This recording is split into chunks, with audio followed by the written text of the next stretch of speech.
All right, guys. All right, we're looking at chapter 14, The Gathering Storm.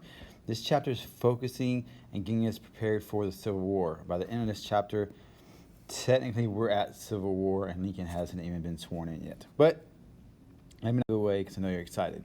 When we last left off, we talked about the Mexican-American War. An issue that happened shortly before the Mexican-American War was a treaty that this guy right here, John C. Calhoun, tried to pass. That was a Wilmot-Proviso Treaty. In that treaty, it was if we had annexed Texas, it would be slavery in Texas, but not in additional territories. Well, you guys remember that treaty never passed, and they went on to a joint resolution, and eventually that led to war, Mexican-American War. Calhoun had stood by that treaty, right? Calhoun has belief that slavery had to exist. You couldn't end slavery. You couldn't stop slavery. His argument was the Fifth Amendment. The right to life, liberty, and property cannot be taken away without due process. That's just part of the Fifth Amendment. It's a due process clause.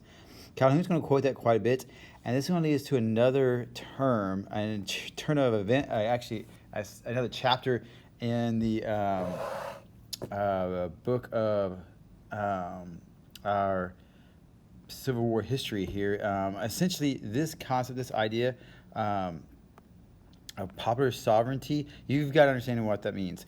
We're going to repeat it a few times. But popular sovereignty was this concept idea that the people of that state or territory, they decide their own fate. And in this chance, it's about slavery. So it doesn't matter if it becomes a free or a slave state and upsets the balance. It's up to the people in that territory what they want. They should get to vote. That's going to pop up during this time period. I'm going to hear a lot more about it as well. All right. So when we left off, we did talk about how Polk was president. He went through the Mexican-American War. He did everything he actually promised perfectly, right? Complete all his goals. But he was a one-term president. And you're probably thinking, why was he a one-term president if he was so good? He actually promised to be a one-term president. At that time when he was trying to become president, he was seventh in line in voting. Nobody got 2/3 of the vote in their own primary. So the Whigs Democrats eventually give up Martin Van Buren and go with Polk because Polk had promised, hey, if you do choose me now, I'll only do one term. And his associates loved that because they all thought, hey, I'll get it on next turn. Next time, I'll run for election.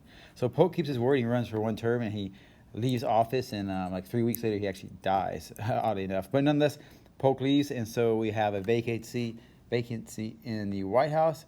And we see two sides go at it. We see the Whigs and Democrats, but we also have a third party, the Free Soil Coalition. See, Democrats lost some people because some people, especially Northern Democrats, who didn't like the expansion of slavery. Okay, they're anti-slavery Whigs altogether. That has grown. If you guys remember, the Whigs first took that stance when they were going against Jackson, the Whig coalition. There were some that wanted to get rid of slavery altogether. And members of the Liberty Party, which was a third party that never really picked up ground. But altogether, these guys made up the Free Soil Coalition. This actually technically was the first party to make an anti-slavery stance altogether. But nonetheless, you can see from this map that they're not going to do too well. And instead, the Whigs, Zachary Taylor, will win. You might recognize that name, but Zachary Taylor here, this guy was the first in command of U.S. forces during the Mexican-American War, sorry.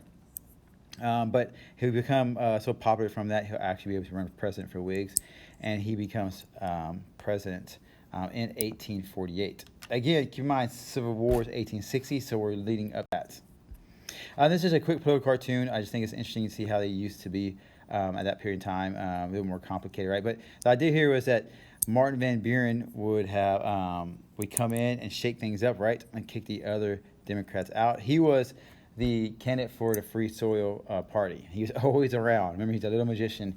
He always used to pop up somewhere and gain control and power. All right, so the California Gold Rush. We talked about that in depth already, especially in the last chapter. But what the California Gold Rush did was increase the population so much. This migration of Americans across the continent to California laid the groundwork. Once California was officially a territory of the United States, it almost immediately had enough people to apply or petition to become a state. Okay, so California is ready to become a state almost immediately after its taken or technically bought as a territory from Mexico. So California's ready to come in statehood, but not the only one. New Mexico is already ready. If you guys remember, Mexico had populated Spain had populated New Mexico early on. They already had 20,000 people before the Mexican-American War. So New Mexico had enough people to apply for statehood as well. Both had on their own in their state constitution that they wrote outlawed slavery within their borders. Zachary Taylor was okay with this. He wanted to get this done quickly, push it through, just make them states. Don't even argue, don't talk about it. This is what they want. Let's do it. Free states, they're not slave states. They don't want to be. It's okay, fine. Just get them in. When you look at Zachary Taylor, he seems like the guy who just wanted everybody to stop arguing because he's always trying to do things peacefully. In this case, he said just make California and New Mexico states. Now, the borders were kind of messed up. If you guys remember, Texas had claimed this much land, right? When they fought, when they rebelled against Mexico, they said, "Hey, we won this much." And Mexico said, "No, you didn't. You actually only won this much when you defeated Santa Anna." Well, once the United States entered the Mexican-American War and Texas along with them, the United States is going to say, "Hey, you know what? That's true. Like, you guys only really have this part here. You guys don't have all that." And Texas, no, you don't. No, you don't get to make that yours. That's ours. So that was these two areas were actually still disputed by Texas and the United States at this point. This area here, this area, the brown part was actually paid for only, right? If you remember, it was merely $15 million for all this land after Mexico suffered a loss from United States. So the whole concept of here actually is pretty complex, but nonetheless, those were the original borders that we're looking at. The current borders we have now derived during this time period to make these separations, but we'll get to that in just a second. Okay, so this Taylor's attempt to get it pushed through right away runs into a problem because obviously slave states are upset because it's going to upset the balance between free states. It's going to become an issue. This is when Henry Clay returns. I've always called this guy the Great Compromiser. The Missouri Compromise, 1820. If you guys remember the Compromise Treaty, Compromise Tariff of 1832. Now it's 1850. He's a very old man. This is his last go-around, essentially in politics. And this is often looked at as known as the Great Debate, because in this Great Debate, you actually have the old guys like Henry Clay, Webster, Calhoun. They're getting old and they're pretty much done as senators, and you have these younger guys coming up like Douglas and a few others you might have not heard of. But this was the Great Debate that took place on the Senate floor. As a matter of fact, we had 8 key components. Clay wanted to compromise. That's what he always does, right? He wants to fix everything. So he said, all right, let's work this out. And he puts a huge package together to appease and make everybody happy. He says California can come as a free state. New Mexico and Utah would become territories without slaves based on popular sovereignty, meaning the people of those states can decide. Texas, the claims to land in New Mexico would not be recognized, but federal government would compensate Texas for this issue by paying any debts that Texas owed before they were annexed. Because remember, they were a republic for a little bit and they were accumulating pretty big debt. Okay, that was just part of it. Also to settle a few other things. Number 5 and 6 here. 5, slavery would continue in Washington, D.C. A lot of people had questions about this. How can you have slavery in Washington, D.C.? This was the land of the free, liberty, and justice. How do you explain that when you've got these ambassadors and the kings, people coming in from other countries come to D.C. and they see these slaves being sold left and right? There was a big push to end slavery in D.C. It is a federal area, so you don't need an amendment or anything like that. It's just a federal government can decide that. But in order to do that, people would have been very upset if you end slavery in D.C., people in the South. So Clay came up with the idea that let's just make it where the trading of slaves would not happen in D.C. You could still have slaves, but you're not allowed to trade them in public, out in public at all in D.C. That's just a horrible idea for our so-called liberty images that we have, right? All right, 7, to also appease slave owners, and in the South, Congress will adopt a enforceable Fugitive Slave Act, right? We'll talk about that in a second, more about that in a second. Also, number 8, Congress would not be allowed to interfere with interstate slave trading. That was a big debate that was taking place. If you take a slave from one state to another, you're conducting business. If he's not a person and he's a commodity, he's business. And the Constitution literally says the federal government can regulate state-to-state, interstate commerce. Commerce is just another word for business. So that would be part of this compromise of 1850 they throws together.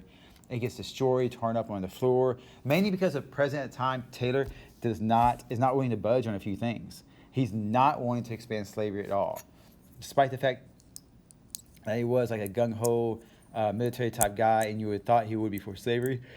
He was not at all. So this actually doesn't even get past the Senate floor to Taylor, which happens a lot in politics when you know they're not going to sign it. It doesn't even get past the Senate floor. So it's not passed in this form. And this is how actually Henry Clay will leave the political system with his genius plan to keep things together, desperately holding on. But he will fail there in this original form. But this is a famous picture from it that people often quote as a great debate painting. So big, that so important that there was a great painting on it. But what was a great debate? What it actually consists of? The great debate, what happens next, is convenient.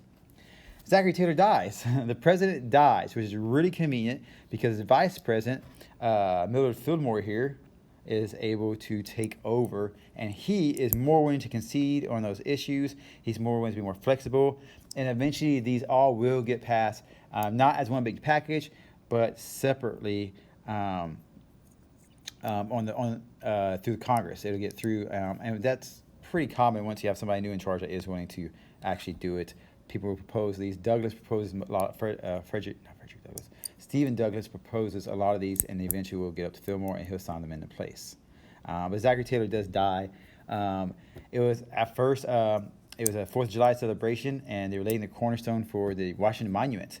And he's out drinking cold milk, apples, fruits, and stuff like that. And it was noted that he had a lot to eat that day and drink, a lot of milk, a lot of cold milk and food. And it's funny because you wouldn't think anything of it, but he gets sick from it, and he dies like a day later. And there were some conspiracy theories at the time, just like now, all the time, conspiracy theories that Southerners in the South, of course, Southern South, slave owners in the South, Southerners poisoned him because he was so anti-slave. And that was actually a popular conspiracy theory at the time. It's actually not done until 1991. They dug up the man's body. They traced for levels of arsenic, and there wasn't enough levels of arsenic to actually be poison. That arsenic, if you don't know anything about poison, doesn't die even after 140 years, apparently. But nonetheless, Dr. Taylor dies. He is the only president to die not elected in the year ending 0. He dies in a year that ends in 0, but he's not elected that year. So we always take the 0 curse. Didn't apply to him. His was honestly just a freak accident. All right, now, the Fugitive Slave Act. A lot of people know about this, but they know of the law, but they don't realize the importance and the big deal this was. Here you have, this map actually spells it out for you pretty well. You've got the slave states in the yellow, right? If you were African American in this area, you were a slave. At one point in time, if you somehow got across into one of these free states, you were no longer a slave, you were a freed person. And so we did have the Underground Railroad that got people from the south to the north, and so they could be freed people. But the Fugitive Slave Act changes everything, because now you're not free if you come over here into these areas. As a matter of fact, you can be taken back, and there's likely a bounty put on your head because slaves are so expensive. Owners are willing to put a bounty on the slave's head, and there were bounty men that were willing to go out and track these guys down and collect that bounty and bring you back. Okay? And furthermore, it actually said if you abided and helped any slave escape, you will be charged with a federal crime. This wasn't like a state crime. The Fugitive Slave Act was a federal crime. It's pretty interesting because even in the Underground Railroad, those names, we actually don't know a lot of the people that helped. We actually know Alexander Hamilton's son did help, at least in one case, with the Underground Railroad, but we only know one case because that one slave wrote about him later on. So it's actually pretty difficult for us to pinpoint how many people were involved in the Underground Railroad and why it's so difficult. But nonetheless, this changed everything. The Underground Railroad would now have to operate not just to get you to a free state, but also try to smuggle you into Canada, which if you don't know, it's a lot harder to walk that far and get that far north. It's not like you just hop in a car and go, or on a train or anything like that. They had to hide and get smuggled up that ways. So you can see why the Fugitive Slave Act really, really upset people, especially those that will make the argument, hey, the Missouri Compromise of 1820, it doesn't necessarily say you're free, but it's kind of a given without directly saying it, that if you cross into those northern states, you should be freed. So the Fugitive Slave Act was put in point Congress. It's going to be contested in a Supreme Court case we'll talk about a little bit later. Now, we barely mentioned this earlier. By this point in time, Uncle Tom's Cabin has been widely published. As you remember, we have a brief chapter that talked about how this was going to be a big deal. This is huge. This showed how miserable, how bad slavery actually really was.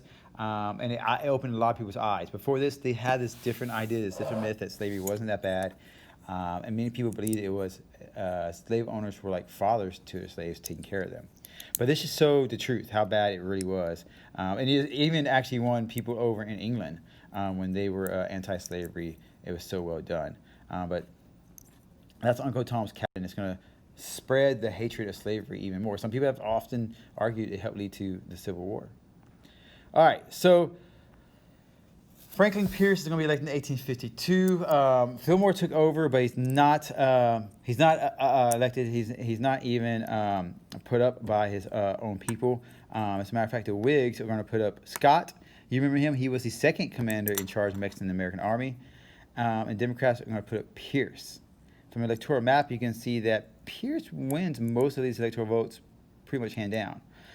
Although he barely won the popular vote, he did well, a little bit better in every single state than Scott, so he was able to take it. This is an interesting election because this is the last election for the Whigs. If you're thinking, wow, that was fast, the Whigs just came up when Jackson was second term. You're right. The Whigs don't come and go pretty fast. Pierce is a Democrat elected here. He defeats Scott, the last Whig's chance to become president. But Pierce doesn't last too long on his own because, as you can see here from this, the numbers here, he's a one-term president. And that's mainly because he pissed everybody off. Like, he tried to appease everybody on both sides, keep stuff together, but he just ended up upsetting both sides. He does a few things while he's president.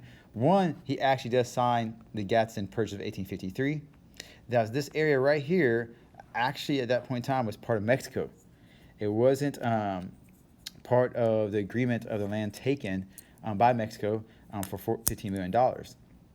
The reason why the United States wants this land is this is the best way to get across from one point of the United States to the other one. This was a plan for the first transcontinental road, was actually here in the South. That's why the United States did the Gadsden Purchase of 1853 for $10 million. Keep in mind, after the Mexican-American War, the United States bought California, New Mexico, Nevada, all that for $15 million, just to give you an idea of how bad we really wanted this land. We actually had a general march through there during the Mexican-American War, and they realized how perfect it was for a railroad, how easy it would be to lay tracks on here. So this is the original site of the Transcontinental Road, and may have actually happened if it wasn't for the Civil War. You can imagine how life would be different for us. Think about it. It would have started right here at the Baytown's right here on this side of the ship channel, but right there in Houston, that would have been the beginning of the Transcontinental Railroad. Imagine how much larger Houston would have grown, how much different it would have occurred if all the ships on that side of the United States were coming to the Gulf of Mexico through Houston to get anything through California. Just imagine how different things actually would have happened here and changed. But this never happens because one guy, Stephen Douglas, is going to have a Nebraska proposal. His proposal says, hey, let's not do the railroad in the South. Let's do it in the North. Let's have it start in Chicago in the North. And his argument, or the reason behind it, is that that's his hometown. He has a lot of property in Chicago. Illinois is his home state. He's a senator from there. And so he really wants it in Chicago. Again, he's going to make a lot of money if it starts in Chicago. As an incentive to get the South behind this idea, he tells them, hey, if you get behind this, we'll change the Missouri Compromise. In the area where we're going to have this transcontinental railroad, we'll make it popular sovereignty so slavery might exist in that state if people want it. So he proposes the Kansas-Nebraska Act, and that is actually going to get passed. See why people aren't going to be too fond of Pierce as president. This is how the Republican Party is going to emerge. It was Whigs, independent Democrats, free spoilers. Once that Kansas-Nebraska Act went through, the Whigs they're done. Like they couldn't get anything done. They fought apart, and you have a new party called the Republican Party. And these guys are going to take a firm stance of not letting slavery go into the new lands. And not talking about ending slavery. Where's that? Nope, not talking about that at all. But they don't want to expand any further. So now you got to realize, okay, all this is going down during Pierce's his 4-year term. This next part, you're going to understand why Americans aren't going to vote for him. But it's known as Bleeding Kansas. To make a long story short, just for this lecture, you could watch the TED Ed on this if you want to, but you can just search Bleeding Kansas TED Ed. It's a really good cartoon that shows you, breaks it down for you. But essentially, Bleeding Kansas, once you tell people that you're going to vote and decide if you want slavery or not, okay? And so who gets to vote? Well, the people within the state get to vote. There became a lot of pamphlets, a lot of marketing, a lot of encouraging settlers from surrounding areas to come into Kansas. Move there so you can vote and your vote counts. So think of it. If you got pro-slavery people flying into Kansas, you've got anti-slavery people flying into Kansas in huge numbers, buying land, taking land, trying to get established there, because they want to vote for slavery or no slavery. You can understand how tension is going to build up when these guys are side by side and very angry and very passionate about the subject. That violence, the perfect example of that violence, the peaking point, is John Brown's Potawatomi massacre in Kansas. Him and his sons are going to take broadswords, and these big swords, and they will go to 7 different families and hack up the pro-slavery fathers, the farming and ranchers. They'll hack them up in front of their families and then escape. These bloody images and all these riots and fighting and killing that took place in Kansas during this time gave Kansas the nickname Bleeding Kansas. Okay, and here you have John Brown as a younger man here. He's a little bit older here during the Potawatomi massacre. This is when he's actually captured years later. But we'll actually get to that in this chapter as well.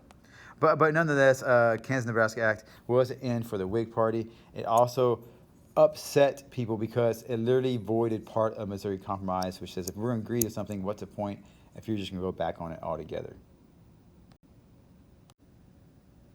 Okay, you can see by this map exactly what I was talking about. If this is the Kansas-Nebraska area here, you have people from the north that are anti-slavery coming in.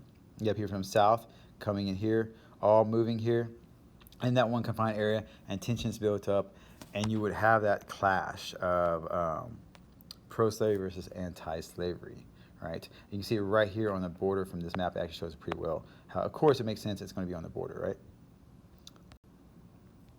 Violence is going to spill over. It's not just common people all in Kansas. It's going to take place here in the Senate. You see, Senator Charles Sumner was anti-slavery, and he's going to call out another senator named Andrew Butler as a pimp of slavery. He actually used that word, and says that he sold out to slavery. Slavery's wrong. The South is wrong for this. He does this on the Senate floor. Sumner does this on the Senate floor. Butler's not there to defend himself. His nephew, however, is a guy named Preston Brooks, he's a member of the House of Representatives, but he's actually watching the Senate floor that day. And he's so mad, eventually he would beat the crap out of Sumner with a cane. I mean, it was bad enough where Sumner was bleeding, lifeless on the floor, on the Senate floor in front of everybody. And when people tried to intervene, Brooks had a friend that pulled a pistol and said, "Let them be, let them be." They beat him. He beat Sumner, who's old and legally blind, actually at the time, pretty bad. Sumner couldn't get away. Back then, the desks were bolted on the floor, and so he actually gets trapped underneath the desk as Brooks beats him until the cane actually breaks. End result of this is Sumner is hospitalized. He has to go to Europe to get healed and everything, and he becomes a martyr for the North. Like, he is the man who's willing to die to stop slavery from spreading any further. Preston Brooks was a martyr for the South. He's going to get kicked out of the House of Representatives, but the South loves him. They're going to actually send him tons of canes in the mail new canes for in their eyes, so he can keep doing what he's doing. But nonetheless, I do think it is fair to say Sumner wins out, because Sumner will come back and give a passionate speech and bring people to tears about ending slavery. But Brooks would also be elected to House of Representatives again years later. But nonetheless, this just showed how bad it really was. It wasn't just the people. The violence and anger spilled over to the Senate floor. So we should have seen this coming, right? At this point in time, it's 1856. Did people know that the Civil War would happen 4 short years? No. But just imagine now, after this election, if we did go to Civil War in a couple of years, we can't see it. Yeah, it's possible, but we can't see it coming. But 20 years from now, people look back and be like, oh, wow, yeah, I should have saw that one coming. But it's the same case here. Looking back, it seems pretty clear that we should have seen this coming. The Republican, the new party, takes a stand on anti-slavery in the election of 1856. Again, Pierce is not going to get even chosen by his people. He sucks. The Republicans are going to put up a guy named John C. Fremont. So you guys remember him, the explorer, the one that was a senator from California at this point in time. But I think his popular name is going to help him out. The Republicans are in the north. You can see they capture mainly northern states. That's actually only northern states. But the Democrats are both in north and the south. So south is solid Democrats, but there are still some Democrats in the north. Together, they can beat Fremont and Fillmore, who try to run third party at this point, but nobody pays attention to that guy. But nonetheless, you can see how in the brown we have the Democrats. This is the northern and southern Democrats still together. The Republicans just emerged as opponent to Democrats, and that's why they've only got these states in the north. Okay, so keep that in mind. Republicans are only in the north, but the Democrats, who are pro-slavery, are both in the south and some in the north. Okay, and the whole issue here was the Kansas-Nebraska Act, and obviously the states are going to win out. That's how Buchanan will become president. While he's president, there is one of the most important Supreme Court cases in U.S. history is the Dred Scott case. If you know the backstory of this, you know Dred Scott was a slave to a surgeon, an army surgeon, who traveled because he was in the army. He went to northern states, but then he was brought back to Louisiana, a slave state. Now, the argument was that once he was in a slave state, he has freedom. He's a citizen. And so once you put him back, you're denying his freedom. That's like kidnapping. That was the debate that they had with his court case. And they made this debate because they wanted to go up to the Supreme Court, and they wanted the Supreme Court to look at it and say, okay, this makes the Fugitive Slave Act unconstitutional. That was the whole point of his court case. His slave owner was an army general, a doctor. He helped support this financially. He believed in ending the Fugitive Slave Act. He was one of those guys. He was obviously a Republican in that case. But what ends up happening kind of backfires. Things get so much worse. The Supreme Court at the time will say that, Scott, you have no rights. Your property, I don't even know why you're in court. They put that same thing and said, any law that says otherwise is illegal. As a matter of fact, they take it a few steps further. To make things worse, they say the Missouri Compromise itself is illegal. You can't do that. That's unconstitutional. The Congress can't go that. Congress cannot make that law. And then they say popular sovereignty that's going on now, that's unconstitutional. Congress can't make that law. They never say what you can do. They just say, oh, this is unconstitutional. You can't do it. Stop. So now, if you thought it was bad before, now there's like no rules. There's no guideline. There's no compromises. People just, they're at a loss on what to do. So the Dred Scott case was important because it did establish that idea that Fugitive Slave Act was going to stick around. But it also just ruined everything else by declaring everything else unconstitutional. It gave no solution and only created more problems for America. Tensions rise to the point where John Brown is actually going to return. So he's done his fighting in Kansas. And remember, this guy was from Connecticut. He was, I believe, in ending slavery. He's extreme. He was very much biblical. He believed the Bible, like literally said slavery was wrong and you should help people, right? That he was a firm believer in the Bible. I guess today we call him maybe extremist, maybe, for his beliefs. Maybe you might even call him a terrorist because he does use violence to get his ideas across. But nonetheless, he goes from the massacre in Kansas to, he's gained a lot of attention and fame after that. He'll actually get funding to buy weapons, not necessarily guns, but weapons specifically, and he's like swords and stuff like that. And he's got this financial help from these others who want to end slavery. And he's got a plan. He's going to seize a federal arsenal at Harper's Ferry. And then using that, he's going to invite slaves to his side, and they're going to lead a insurrection, a rebellion against the South. And that's how they're going to get rid of slavery. That's what John Brown believes. Instead, what happens is when he tries to take this Harper's Ferry, it gets kind of complicated. He ends up losing both sons. He doesn't get a lot of help like he thought he would get from a lot of slaves.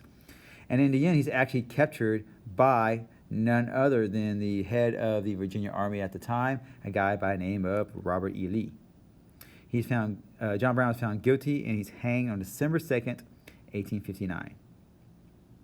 John Brown, essentially, nowadays people look at him as this guy was a hero. He was willing to die to fight to end slavery. At the point back then, there were two views of him. The dates on this: 1859. The Civil War is going to break out a year from this point. December of 1860 technically is the beginning of the Civil War. So you can understand how this is how. In the South, he was a threat and he was dangerous. That's what people firmly believed in the South. They literally thought this is exactly what we're scared of. These fools from the North, and he's coming here, start insurrections, rebellions, and it risks our lives. The slaves are going to kill us. They feared what this guy had started. In the North, he was a martyr. And people prayed that John Brown would be taken care of in the afterlife because he was willing to die to end slavery itself. This picture is really cool. It's actually a painting. This is of, it's funny because this is actually of John Brown himself. He's got a gun in one hand, the Bible in the other one. Remember, he was a firm, strict believer in religion. In the background, you do have tornadoes. So this kind of represents like, not just a storm, but Kansas and the tornadoes in Kansas. And then you have over here on the right side, everything set on fire. Everything set on fire. You do have pioneers going across like they did in Kansas here in the front of it. But you have fire and tornado. The fire itself is America because you've got two sides. You've got the North and the blue, and then you've got the South, the Confederates, and the gray fighting in a Civil War. John Brown's raid on Harper's Ferry was very much looked at as a huge catalyst leading up to the Civil War. Keep in mind this time period we're talking about. All starts, not how it starts, but this is like the straw that's going to break the camel's back. Shortly before that, though, there's an election. Not the presidential election, it's the midterm election. Right? Every 2 years are elections.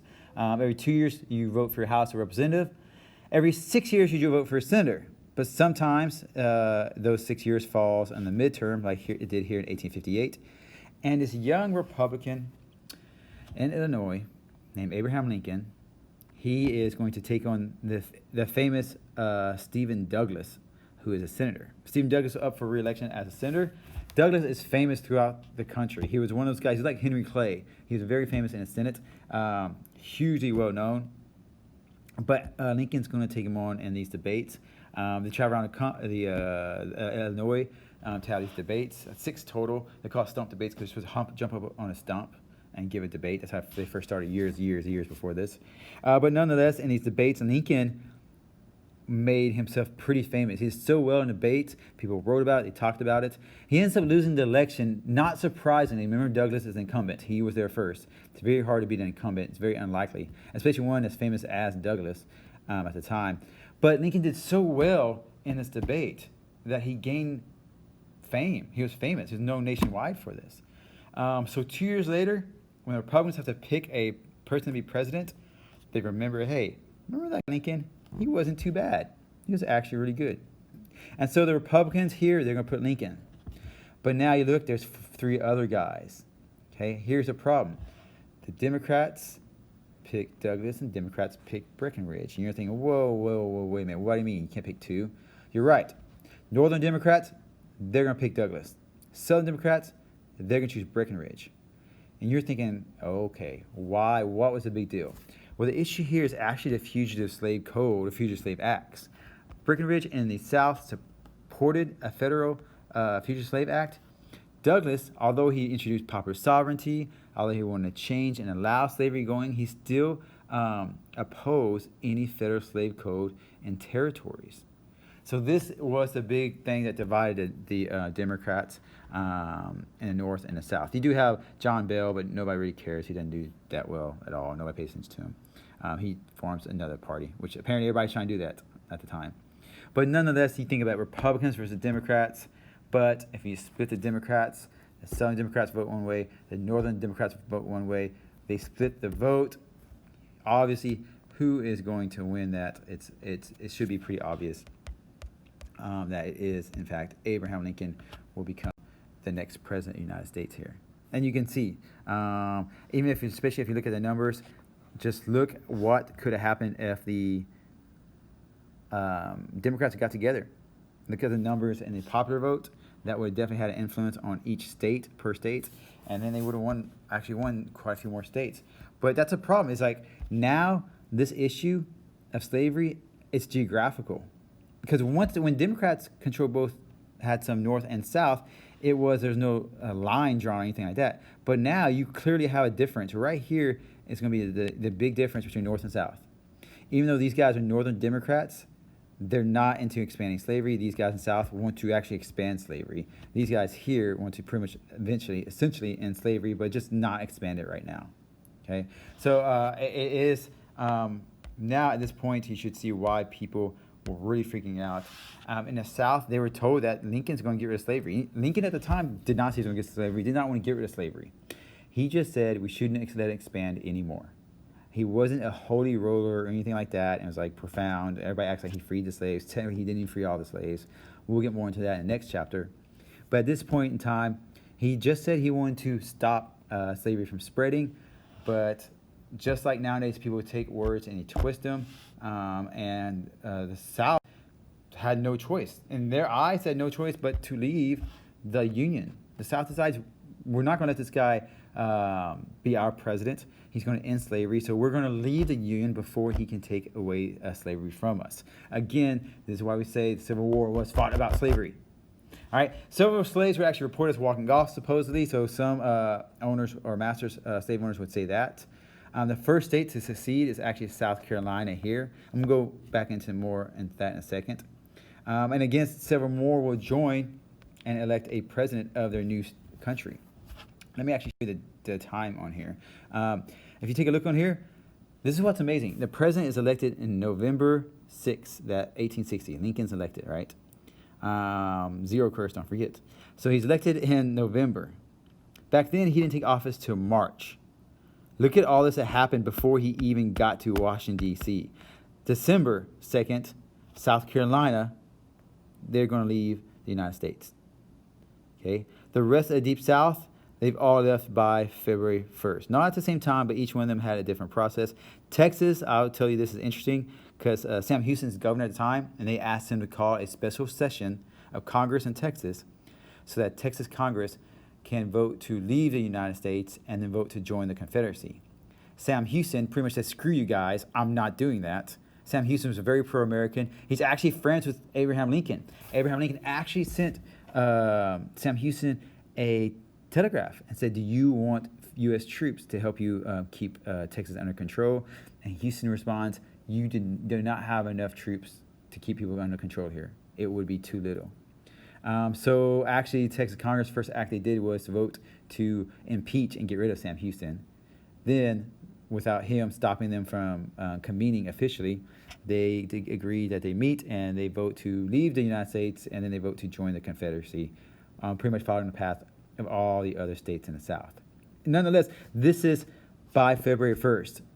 Lincoln hasn't even gotten to D.C. He doesn't take the inauguration until March, the first week in March. So it's pretty ridiculous at the time. There's nothing he can do. He's not even president yet, right?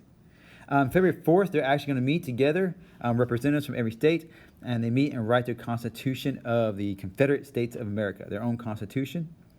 Jefferson Davis will be chosen as a president of the Confederacy. Oddly enough, he was a senator in the South that was against secession. He didn't believe in it, but nonetheless, he's going to take this power given to him, and you would too if you're offered the job of a president of a new country. The big thing here also is that the vice president is chosen as well for the Confederacy. That's Alexander Stephens. Actually, his name is Alexander Hamilton Stephens, but that's just disgraceful to Alexander Hamilton, so I don't like to point that out too much. But he gives what's called the cornerstone speech. And this is how we get the glimpse. This is how we know that the intent is clearly to keep slavery. His exact words when talking about the U.S. Constitution, he says, the Confederacy, he says, our new government is founded upon exactly the opposite ideas when he's talking about the U.S. Constitution.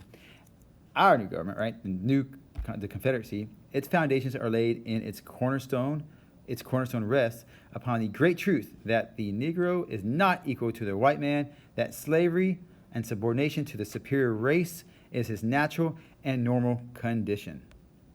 When referencing why civil wars fought, these guys made it very clear they were leaving because they want slavery to continue. It was fought over slavery. It's called the Cornerstone Speech. You can't get more into that. The big debate later on is that throughout the war, the South will avoid this direct answer.